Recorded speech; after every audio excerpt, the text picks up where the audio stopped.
Hello, everybody, and welcome to Polygon and The Verge, live pre-E3. Pre/E3. Before E3 show. But I am Justin McElroy. I'm the managing editor of Polygon.com. I'm Bryan Bishop. I'm a reporter with The Verge, and we are here in lovely, smoggy, traffic-laden Los Angeles. Weather's been beautiful, though. It has been nice. It's been really nice. It's been really nice. Like 65. We just keep that going, keep that streak alive of not overwhelming heat and sun. That would be fantastic. Because I'm going to wait in lines to go into these. Well, please. I have people who will wait in lines, subordinates that I care about, and I don't want them to get overburdened from the sun, have a fainting spell. That would be sad. Well, you bring them water, right? No, I have people to bring the water. I mainly stay here in my bubble, in my hover dome here in beautiful Los Angeles. But we are here at E3, yes, at least adjacent to where that's going to be going. Where that's going to be going on. What are you looking forward to, Bryan? I'm really curious to see. Obviously, big names like PlayStation 4 hardware, things we've been waiting to see that we know are going to happen. In terms of actual specifics, I'm really curious to see what Sony is going to do about its living room play. Microsoft has made a lot of noise about the Xbox One, how it's going to be this big living room device. They've been laying the groundwork for that with the 360 for years now, and it's a space that Sony kind of had a lot of strength in years past. People bought the PlayStation 2 because of the DVD player, bought the PlayStation 3 because of the Blu-ray player, and thus far it seems that Sony's just saying we're games, and ceding that ground completely, which could be a problem for them. What about you? Yeah, it's interesting. They've built their strategy so much on that. Being that living room box, and never really, I think, getting to the critical mass they would need, but definitely helped a lot by the DVD and the Blu-ray player. It'll be interesting to see how they respond to not having that sort of crutch, for lack of a better word, but more, I guess, asset. Yeah, but they seem like uniquely suited. Given the whole Sony media empire. Right. It seems like they would be positioned to do something great, but nothing yet. We'll see. We've got a lot. That's just PlayStation. That's one thing happening tomorrow. Also tomorrow we've got the Xbox One sort of, I guess, positioning keynote, for lack of a better term. We don't know exactly what's going to be going on there. Obviously, we'll see a lot of Xbox One games. One of the things I'm actually interested to see come out of that is how the Xbox 360 is going to be positioned going into the next generation. I mean, where will it fit in the ecosystem? I think the PlayStation 2 has shown that you can have a successful console that really has a definite niche for itself into the next generation. And plus, there's so many games that are being announced for the next-gen consoles that are also coming out on the 360 and like that. So it's interesting. And without backwards compatibility on the One, there's obviously going to be a huge need for people that still want to play those old games. Personally, my personal most anticipated thing is I really want to see more about Quantum Break. Yes. That's the new game from Remedy, who was the original developer of Max Payne, and they made Alan Wake. And this new thing, Quantum Break, we don't know that much about. I saw FMV, which is one of my favorites. So if they're going to blend FMV with video, is it going to be an Xbox Studios co-project? We don't really know. So I'm looking forward to seeing exactly what comes out of that. What we saw at the keynote looked great. A big ship running into a bridge. A lot of infrastructure damage. A lot of time needed to recover from that. But it looks fantastic. So I'm excited to see what those cats are up to. Yeah, it's an interesting space combining narrative storytelling with gaming. We saw Defiance, which has been somewhat not so successful. No one's done it right yet. So there's great opportunity there. But what's also cool about E3 is that, other than the big consoles, there's also this lingering, refusing to die narrative of Android consoles. Mad Catz introduced Project Mojo earlier in the week. Right. So that's still there as well, and it's an open question how that's going to work. And there's also the Ouya, which Polygon editor-in-chief Chris Grant got to put his hands on at GDC, and he shot a lovely video, which we'd like to show for you at home right now. And then after this, we'll just bring Chris Grant out, because we have that kind of power. We can get anybody we want. Just like that. Just like that, pulling the strings. Puppet Masters. That's us. Last July, Ouya launched a Kickstarter that broke Kickstarter records. It was a game console that ran on mobile hardware using the Android operating system. They're shipping the device to early Kickstarter backers later this month, and they brought the hardware with them to GDC. We're heading there now to get our first hands-on the device. We've taken Ouya to market in a very different way. We started with, we have this idea, we put it out to the market 9 months ago and said, do you want this? And we heard a lot of positive responses, and therefore we started building Ouya. And throughout the process, we've worked with our early supporters to refine our hardware, to perfect our controller, and we're going to do the same on software. Our hardware is baked, but the software, like any software business, will continue to evolve over time and get better as we add additional features and functionality that our supporters want. The device itself, the actual box, looks and feels really nice. It's very small, has a lot of ports on the back of it. The control, on the other hand, was a little less impressive. The buttons felt spongy, the D-pad didn't feel very sharp, the latency on the controller felt high. And while the hardware won't change, what will be changing is the software. We built Ouya to be a great game console, to bring innovative, creative, exclusive content to the television, to bring new types of developers to the television for the first time. By being open, anybody can develop for Ouya. We hope they'll want to build games to be part of the Ouya experience and optimize for the television and the controller and provide a great experience for gamers. And if it's a great app, our discovery process will have it bubble to the top and everybody will find it. So it won't be about a one-to-one relationship. They'll be able to speak to all of our gamers. What we saw today was still an early version of the interface. It has 4 main sections: play, discover, make, and manage. Manage is your system settings. Play is where all of your games are, but discover and make are the more interesting ones. Discover is the storefront. And Ouya has a lot of ideas on how to help discoverability. Their big focus is on engagement and on fun, not on metrics like most popular or highest grossing in revenue. It's under the Make channel where you'll be able to sideload apps. Also, part of their open promise is that they're not going to really be policing apps the same way. As long as apps follow the community user guidelines, that's enough for them. For example, under the Play section, they had an emulator that featured a little Nintendo controller. And when we asked if they were going to allow emulators on the service, they said as long as they support the content guidelines, meaning they can release an emulator, but they can't release the ROMs for the emulator. So right now, Ouya is sticking to its guns. They're saying that they're going to allow emulators on the service, which could be popular for a lot of people, if not popular with major content owners like Nintendo. We have over 8,000 developers that have downloaded the ODK, and as you mentioned, a lot of the content that's on the box today is really TV exclusives and Ouya exclusives. Most of our developers are experienced game developers that have never built an Android game before. We're not seeing a lot of ports. As it relates to games that exist on other platforms, they're taking the time to optimize it for the television and the controller, and it really depends on what game they're starting with. So how does the first video game console backed on Kickstarter feel? It feels just like it felt when they first announced it. It feels like it has a lot of potential energy. It's exciting, it's new, it's interesting, it's innovative in a lot of ways. But when you actually play it in your hand, it feels rough. It feels like they have a lot of work to do to make this something that people are really going to feel like they need.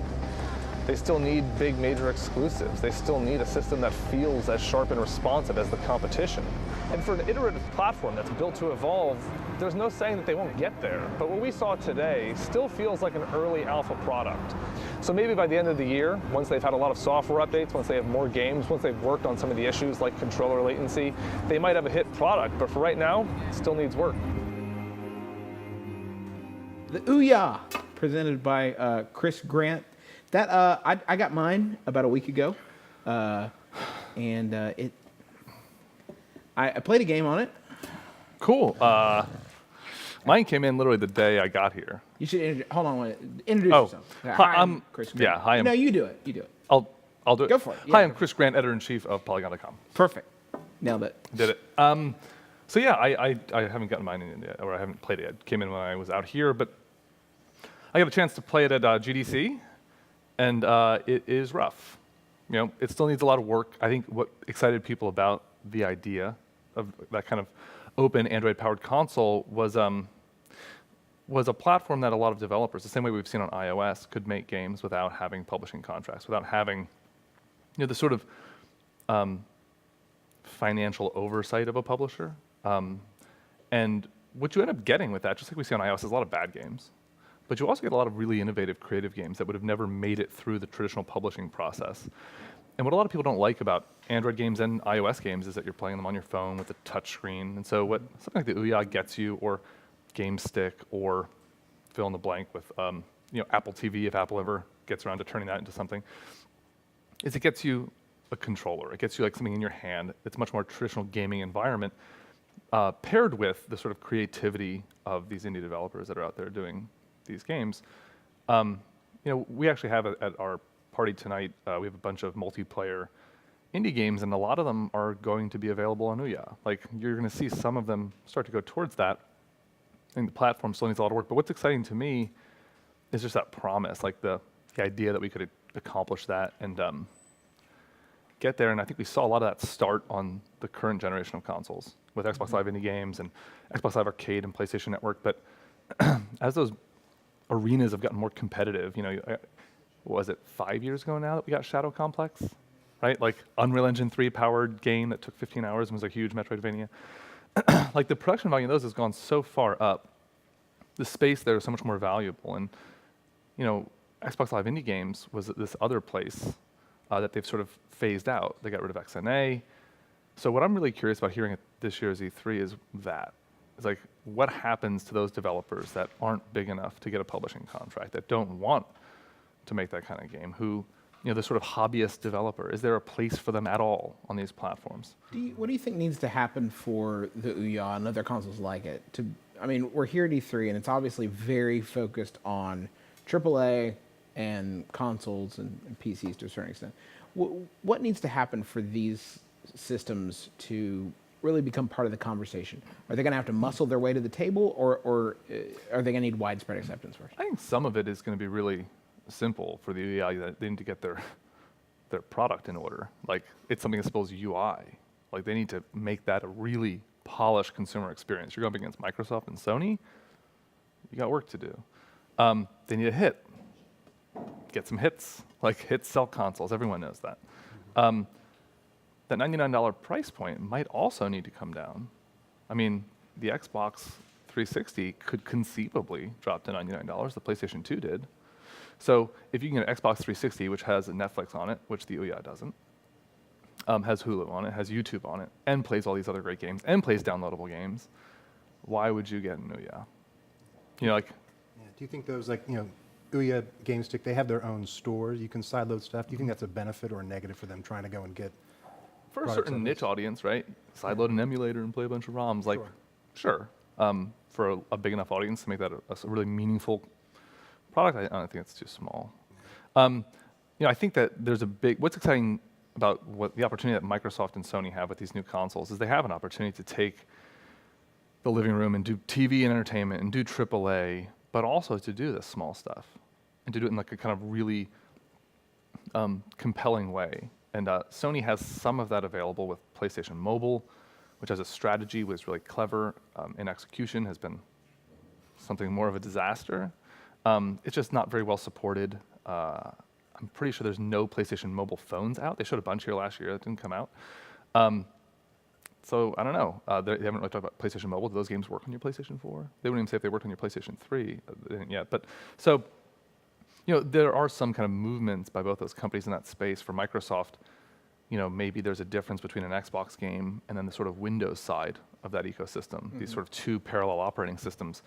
There was a screenshot on the dashboard that showed Words with Friends being played, snapped into the side of the screen. So maybe there's an opportunity for app-like games that are cheaper and smaller that you can self-publish through some kind of store, and Microsoft takes their 30%, but maybe they're limited in how you can play them and what you can do with them. I feel like it's one of the areas that gaming has been going to for a long time, and we've been looking for somebody on the television to really take ownership of it. And Microsoft sort of, made a half-hearted attempt with indie games on Xbox 360, and I'd really like to see them or Sony take that next step and create a real open platform for developers to get on. I think we're going to be talking about this a lot over the next few days, but I want to get your take on it now. So if you're right, you can seem really smart, really prescient, super visionary. What this is wrong? We'll just cut this. Yeah, just edit this out, get this in post. What is the next generation of gaming about? And sub question: do you think we will know that by the end of the year? By the end of the week, do you think that what this generation is, why it is necessary and needed and vital, will be clear by the end of the week, or is it clear to you now? My guess, we haven't. It's kind of they kind of had opposite rollouts. Microsoft went really entertainment heavy, and they're going to move over to games here. Sony went really game heavy, and I have a real feeling they're going to move over to entertainment here. Sony sells a lot of TVs. Like, this is a big part of their strategy as well. In some ways, it makes more sense in Sony's strategy than Microsoft's. they both want a Trojan horse in your living room. They both have done a great job of getting big wooden horses in there, but not filling them with soldiers. And like they need to like open up those floodgates. And I think that means not just being a gaming box. It means doing everything. The software is getting there. Microsoft's a software company. To do it, and we clearly see Microsoft sort of play that hand, I think the next step is creating boxes that are, and what I think a lot of this generation means, and this is not going to sit well with a lot of gamers, is it means making platforms that are really universal, the same way your iPhone is. That's not a platform for core gamers or for techies. It's just a platform for everybody. I think that's really what Sony and Microsoft want. My girlfriend uses the Xbox far more. We actually don't even have TV anymore. It's just Xbox, Netflix, Hulu, YouTube. Crackle. Well, we watch a lot of Twitch together. We don't, sorry. But I mean, that's what they want. They want that broad consumer. And, you know, both PlayStation 4 and Xbox One are going to be instant on, right? They don't really shut down, so you can just turn it on. They both have suspend systems, so you can just suspend your game and move right over. So, you know, right now, if we're going to watch Netflix and I'm playing a game, it's like I got to find a save spot. Give me about I need like 10 minutes. Yeah. I'm going to boot up Netflix. That takes about 5 minutes. If you can just literally pause something, swipe right over to a different application, you know, making that TV a much more important and flexible part of people's homes is, I think, absolutely the strategy. I think gaming is just another part. It's one of the soldiers inside that Trojan horse. Chris, real quick, we hate to see you go. Before you go, number one game you're most excited to see this week. What is it? You already said it. Which one? Quantum Break. Ugh. Guys, Remedy. I love Remedy. Yeah. It's going to be really good. I'm hooked. I'm already sold. Yeah, I'm in. Pre-ordered it already. You pre-ordered it? Yeah. Wow. I wasn't sure how much new Xbox One games cost. I just gave them $100 in cash and said, hold it for me. God, I hope this is enough. Just If you need more money, please call me. So nice of them to take it, though. Yeah, they just took it. Very good. I don't remember if I got a receipt. Chris, thank you for joining us. Up next, we have Senior Reviews Editor for The Verge, David Pierce.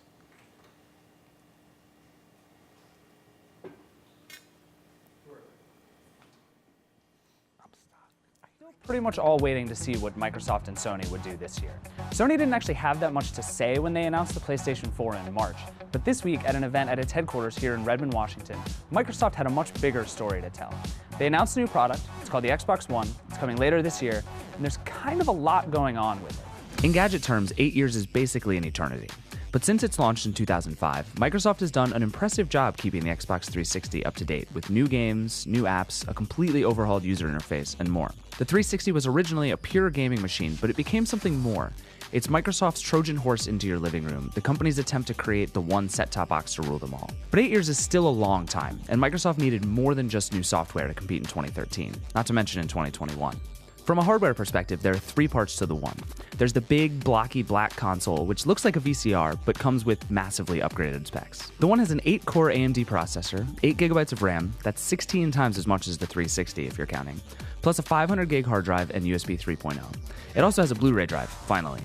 Then there's the new Kinect, a smaller, also blocky rectangle that sits above or below your TV and watches your every move. Although now it tracks much more than your every move. It can track your eyes, your facial expression, your muscles, your fingers and toes, and even your heart rate.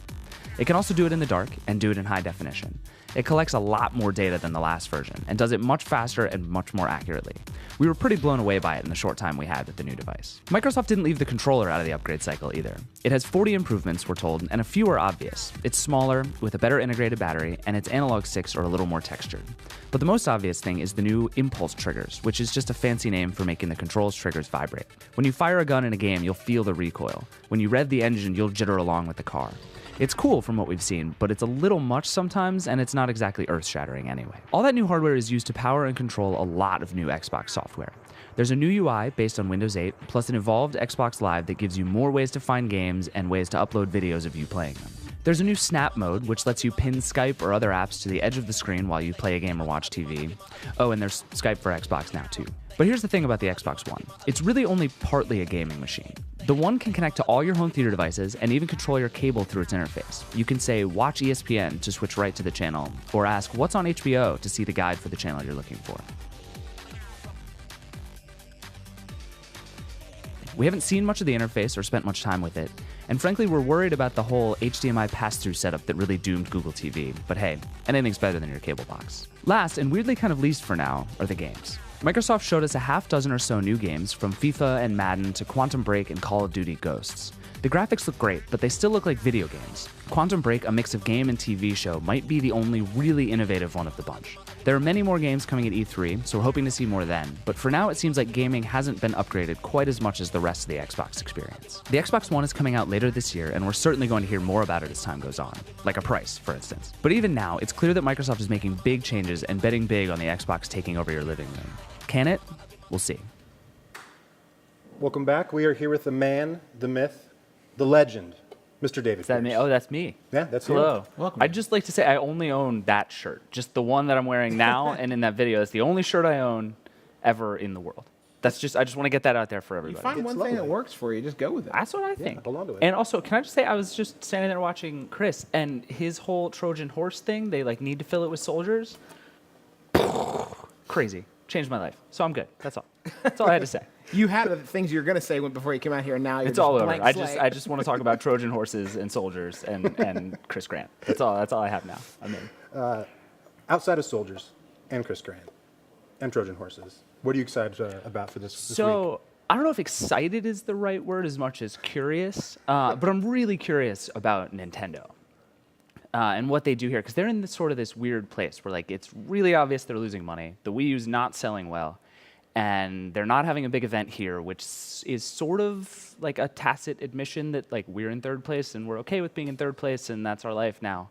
But then they come out and say things like, we don't need an event. We have Twitter and Facebook and YouTube, and that's plenty for us, and all that stuff. So they're like, what I can't decide is if Nintendo like thinks they have something great and that's all they need, or if they're willing to be in third place and just sort of move on, or like, I don't know how they continue to compete. I don't know what they do here, and I'm really curious. So like maybe they come out with all these great games that make really cool use of the gamepad, and it's really fun and unique, and they come out with all this stuff, but everything we're hearing makes it seem like that's not going to happen. I don't know if you guys have heard things that I haven't, but it seems like they're just the missing. craziest thing about this to me is that this outcome was evident to anybody paying attention, like literally the day the Wii U was announced. Yeah. You know, it's like, well, wait a minute, you guys.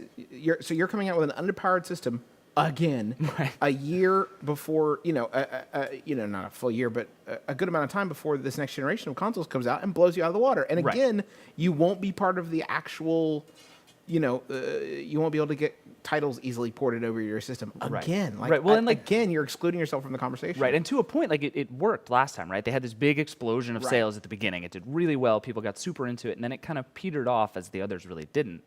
And this time they didn't have an explosion of sales. It went way worse than they thought it was going to. And now they don't seem to be willing to like try and do something to get this bump back up to where they are. And again, this could all change if they have something spectacular. If they're like, just kidding, guys, Destiny's only on the Wii U. Like that might be really cool, but that's definitely not going to happen. And I don't know what Nintendo has left. Like they'll come out with a Super Smash Brothers game, and that'll be neat. But like, I don't know. What do they do here? Is there anything they can do? We thought we brought you on to tell us. I know. We thought you knew. Well, no, I mean, I guess my only theory is that they're going to, it's not even a theory, this is just what's going to happen. They're going to go back to all the same stuff they've always done, which is, Smash Brothers, and they'll probably come out with another weird Mario Kart game because there aren't enough of those left in the world. But one thing they are doing that I think is interesting is, or one thing that's been reported that they're doing is porting smartphone apps over to the Wii U, which actually sort of makes sense because they have the gamepad, which is portable, and it has a screen that kind of makes sense. And on the one hand, it's like, well, I have my phone to do all that already, and I don't need this big thing to do it. But they have, you guys were just talking about these Android consoles, and they've sort of, if they can build a port that makes sense, they kind of have that little console in just the gamepad by itself with some of the controls, and it has a touch screen, and that could be really interesting, I think, if they could pull that off. And that's one thing I hope they talk about doing here, is what they're going to do with these mobile games and how they kind of wrap it into their ecosystem. Because that fits really well with like what Nintendo is about, right? Is these not, their graphics aren't incredible, the games don't look amazing, there aren't any weird motion tracking things to the level of what Sony and Microsoft are offering, but they're fun, and it's like Words with Friends or whatever, or Angry Birds fits way better, in my head at least, on the Wii U than it does on the Xbox One or the PS4. It'd be interesting to see if they're willing to price to compete with the mobile landscape too, because that's been the problem for Nintendo. I think, you look at a game like Nintendo Land, that very much seems like a collection of iOS or mobile games, or mobile game experiences. It's a bunch of like 99-cent games. Right. Yeah. It'll be interesting to see if they can, they're willing to price at that point that makes that almost, something an impulse buy. Yeah. More than an investment. Yeah, which would be cool. But like, here's my question to you: would that make you care about the Wii U? I've like completely forgotten about the Wii U as a thing, which, if I'm Nintendo, is a huge problem. And like, I don't know what brings me back at this point. Even that, I'm like, it's a smart idea and it'll probably help them sell some more, but I don't know if it brings them back into like real competition for the crown here. Yeah, I mean, the one thing I'll say about the Wii U is, came out, I'm like, this is ridiculous, I don't care. Then I actually played it. And it is fun. It is fun. It wasn't fun for me to go out and actually buy one or spend money on it or do that. But it is fun. They're doing that thing with Best Buy where they're going to be, announcing some games on their stream. People can go out and play them in the stores. They're obviously banking on those to be really exciting enough to get people to go out and shell out for the console there in the store. And even their commercials are so like unabashedly saying like, trust us, it's fun, just buy one and try it and you'll love it. And it's like, you've seen these commercials, right? They have like the family that comes in and it's the little kid who's like, oh my gosh, the Wii U was my favorite thing I've ever played. And it's like, and I feel like the whole tagline is just like, just trust us, it's great. And like, just please, we beg you. I'm shocked, honestly, that they did not they did not capitalize more on the year that they had to. Yeah. Yes. I mean, they had a year where their games were going to look as good, if not a little bit better, than the games on the 360 and PS3. Yeah. And like that was the time to make your money. If you're going to capitalize on what you do really well as Nintendo, which is game design, I mean, among other things, but I think primarily game design and these franchises, why not capitalize on it in that year? Like in a year when the other two systems are sort of production starting to slow, shifting focus, why not let that be the window, that 12-month window where you're just going to destroy it, with all the games, and instead they're gonna get to November, and all of a sudden it's gonna be real hard to go back to the Wii U, after you've been playing the PS4 and Xbox One. Yeah, I mean, that's the weird thing is like we're all talking about, next-gen games this week and like what does a next-gen game look like? And it seems to me that all of the things it looks like are not on the Wii U.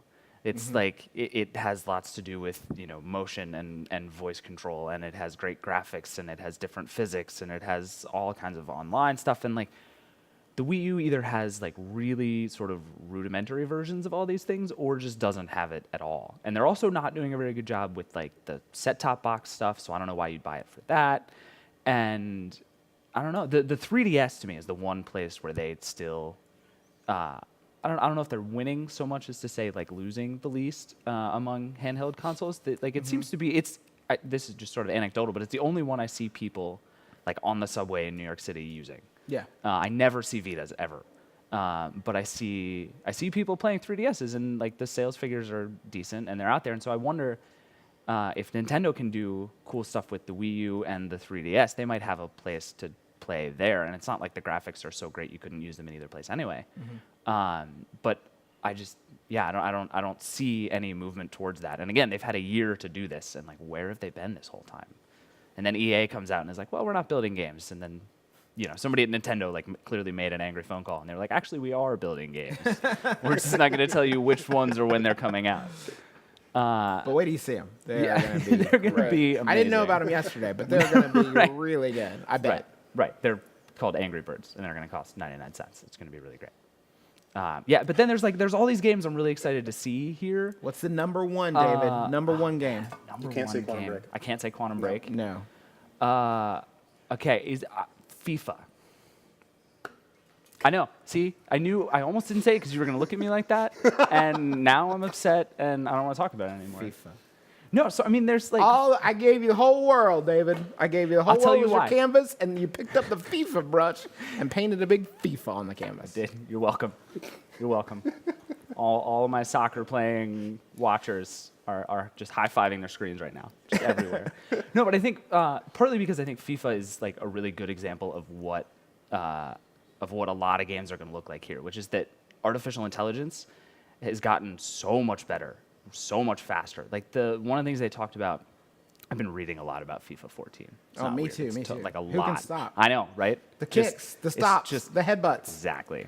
And so what they were saying is that like it used to be in FIFA that they would make decisions based on like one frame, and now so they would like go the wrong direction all the time, and now they have it based on like a much bigger set of data to the point where people playing it make the decisions you would think they would make, which like to anyone who's ever played a sports game, that has never happened ever. Guys just do random things when they feel like it, and everything breaks all the time. And now if it's like actually feels like a real soccer game, that would be the first time ever, and it would be really exciting. And FIFA's huge and has always missed that piece of it. And there's going to be stuff like that across all these games. And sports, in some ways, are kind of the hardest to do it for, because it's like in a football game, you have 22 different people doing 22 different things at every point and every time, and you have to sort of be aware of all of them. And you're done with me right now, aren't you? It's totally fine. It's an open eye coma. No, but I think like, and then I'm like, I think Is Pele in it? he's, Okay, yeah, good. it's I know just Pele. Pele. The whole it's only Action Pele. adventure, third person Pele game. I would be into that. Exactly. No, but I mean, and then even in a game like Watch Dogs, which I'm also really excited about, it's like part of what I'm so excited about is that all of these different parts of the game are able to work better and more independently in a way that'll make a lot more sense and make these worlds feel much more real, as opposed to you're just sort of going through and everything kind of happens and you don't totally get it. Like there's these worlds and you just live in it now. I think that's really cool. But just to clarify, there's no soccer or football in Watch Dogs. That we know Well, of. That we know of. That we know of. That's David- true. That would be crazy. David, thank you so much for joining us. My Coming up pleasure. in just a second, we're going to have Alexa Ray Correa from Polygon.com. But first, this video. I don't know what it is. It'll be good, though. You watch. People are dying down here. That can't be ignored.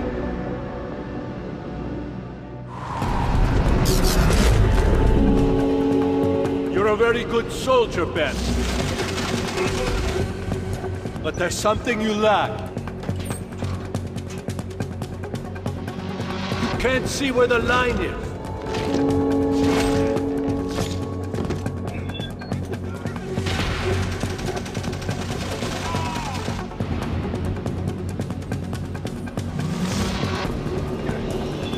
We're killers, Ben. It's what we're best at. I'm here to see Dr. Cardoso. How do you know my name? A mutual friend sent me. Access granted.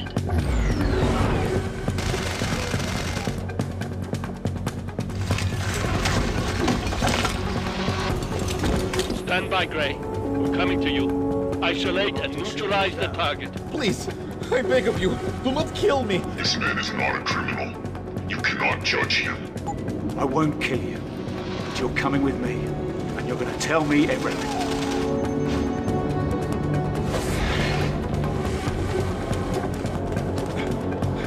Do you know what you are doing, mercenary? Do you know what master you serve? The clock is ticking, Ben. You know they're out there looking for us.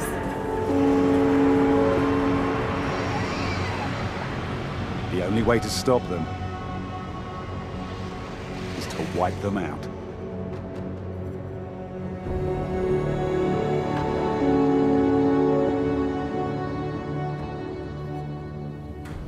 What'd I tell you?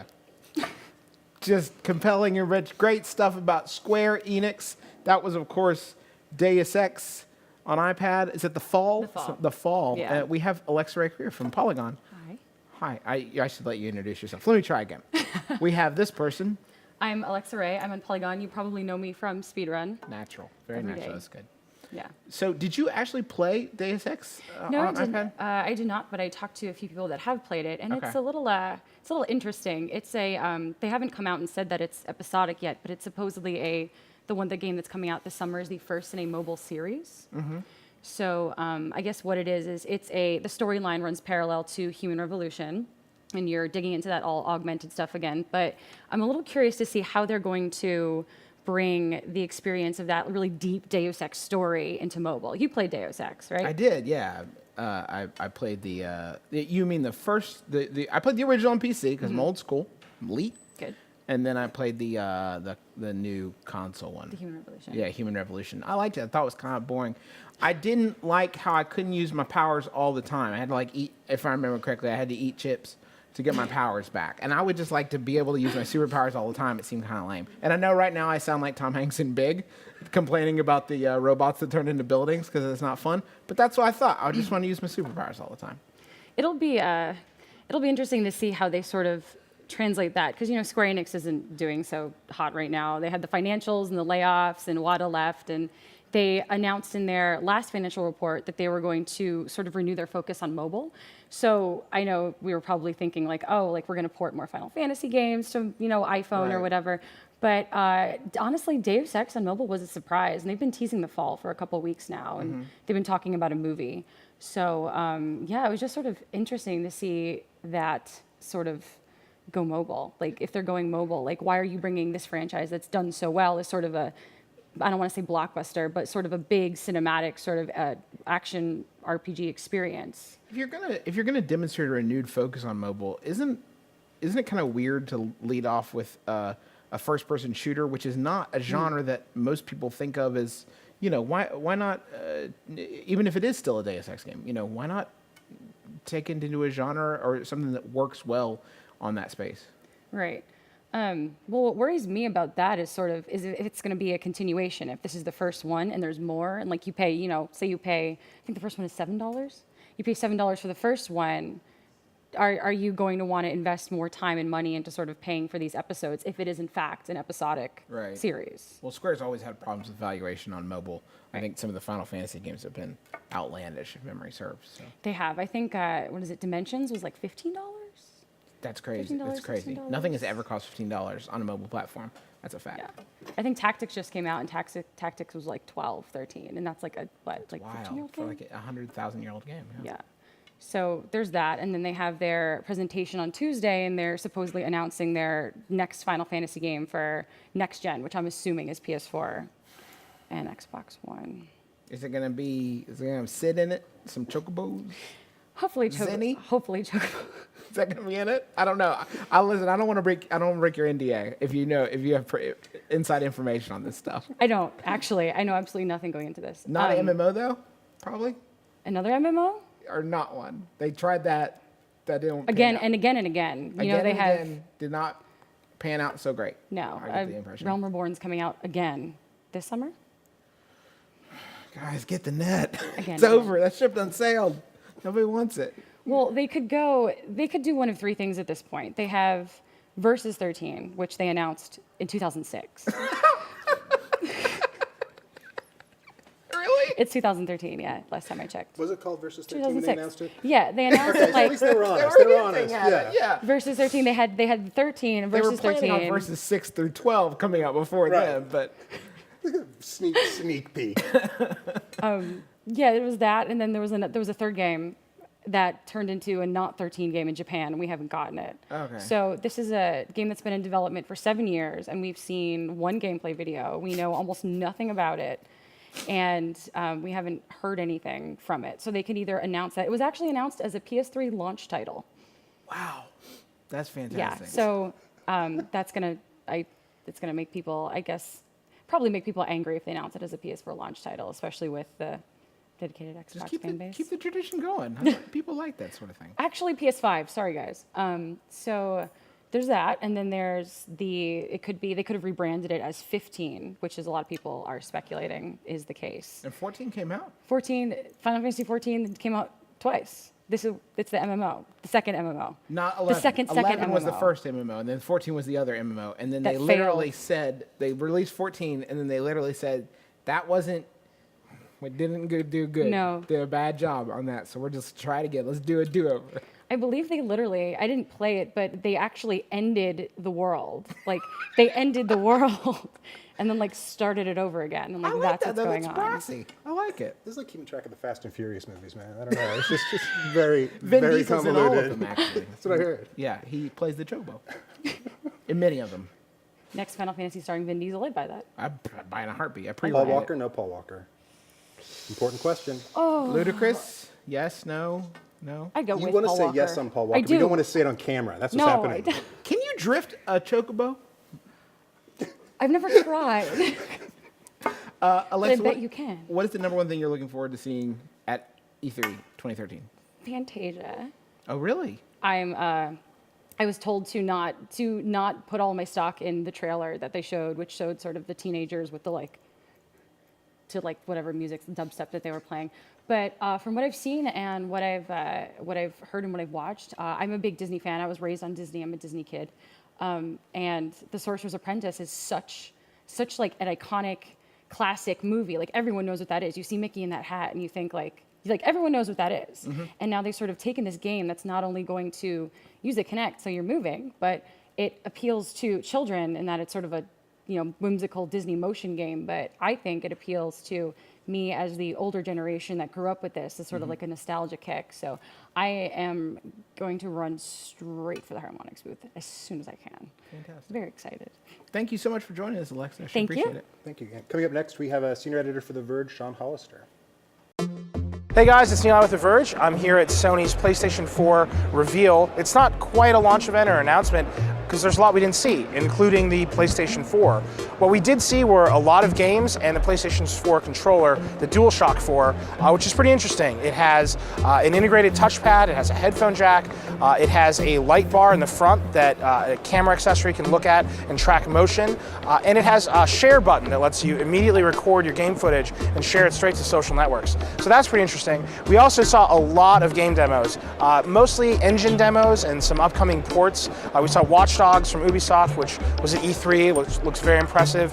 We saw a very realistic model of a human head to show off some of the graphical prowess of the PS4. It looks really great. It's terrifying, but it's very impressive.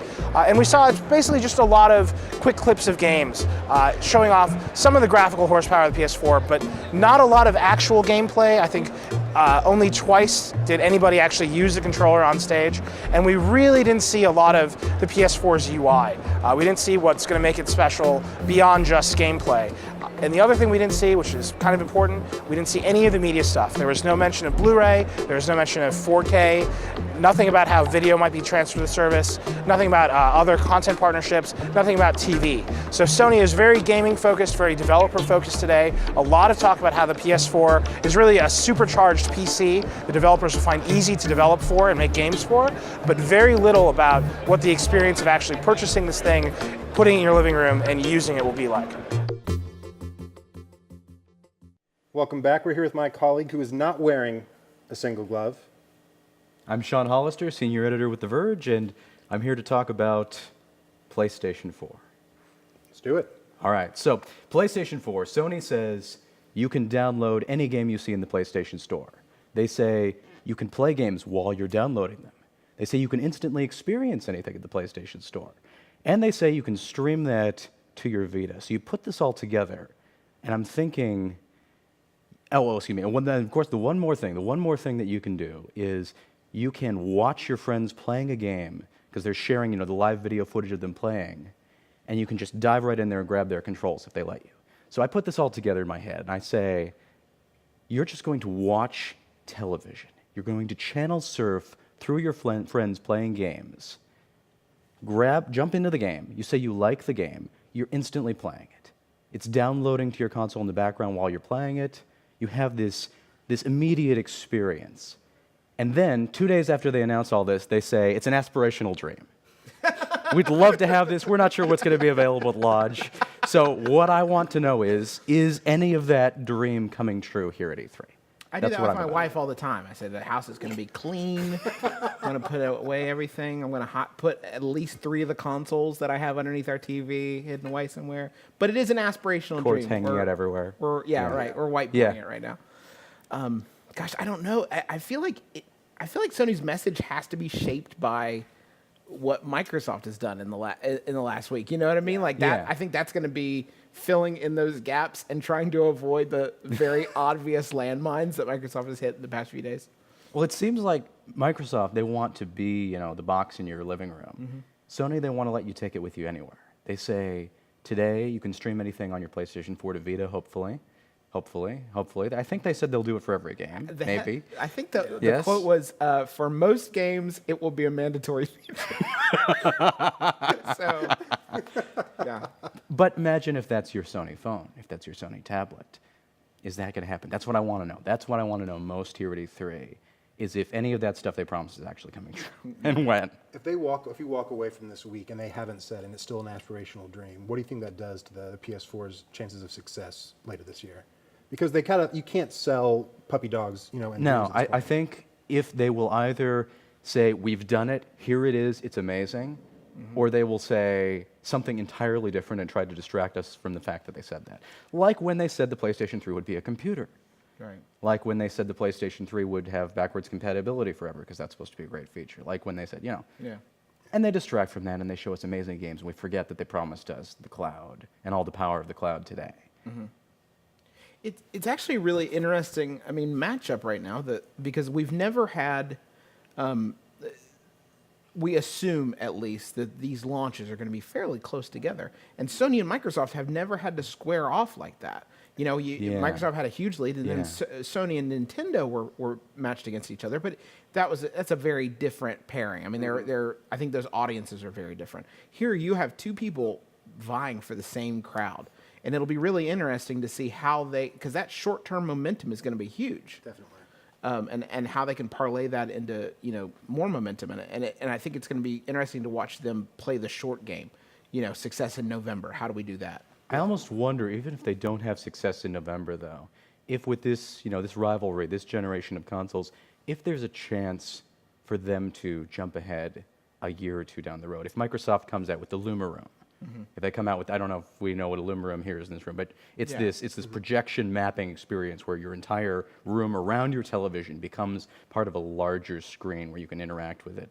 And if when Microsoft came out with the Kinect, that changed things for them. Years down the road after the Xbox 360, they were able to add that and get another audience. Maybe there'll be something like that. Maybe Sony can not have it at launch, but still have that be the winning strategy. I don't know.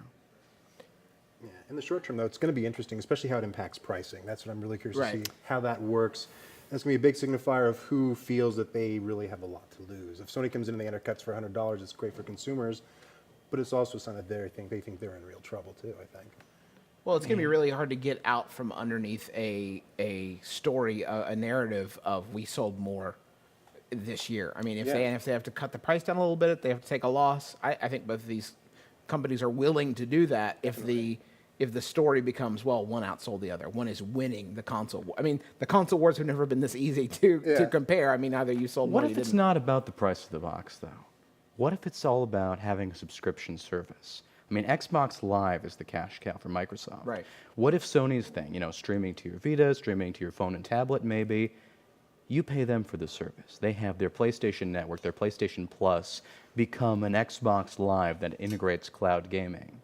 And instead of paying your $500 for your box, maybe you'll get the $400, $300 box today, but tomorrow you'll be paying $60 a month.